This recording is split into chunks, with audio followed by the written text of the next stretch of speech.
SMS کے ذریعے سوال ہے کہ کیا رمضان المبارک کے علاوہ وطر جماعت سے ادا کر سکتے ہیں؟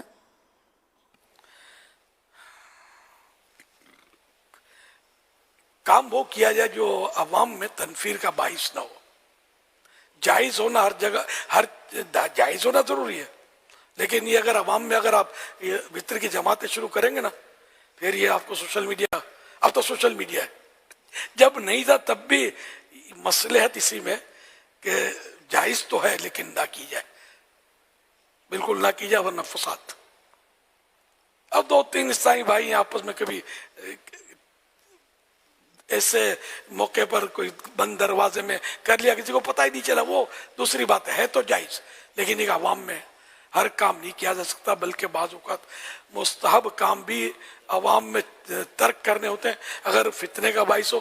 ان کے لیے مطلب بعض اوقات عوام کے لیے ایمان کے خطرے پیدا ہو جاتے ہیں، یعنی وہ حکم شرعی ایسا ہوتا ہے جو متواتر احادیث سے ثابت ہوتی ہے، وہ انکار کرتا ہے، تو یوں یہ کفر ہوتا ہے.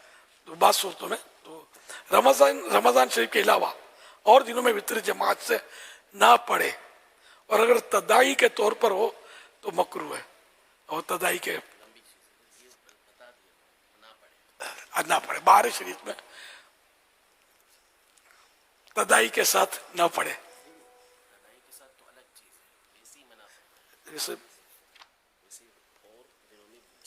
رمضان شریف کے علاوہ اور دنوں میں وطر جماعت سے نہ پڑھے، یہ آپ نے یعنی منع کیا، اور اگر تداعی کے طور پر ہو تو مکروہ ہے، نہ پڑھے، یہ آپ نے ارشاد فرما دیا. رمضان کا خاصہ ہے، رمضان میں اس کی دھوم دھام ہوتی ہے، اور تو اسی لیے اب تو بہار شریف میں منع بھی لکھا ہے. صلو علی الحبیب صلی اللہ علی محمد.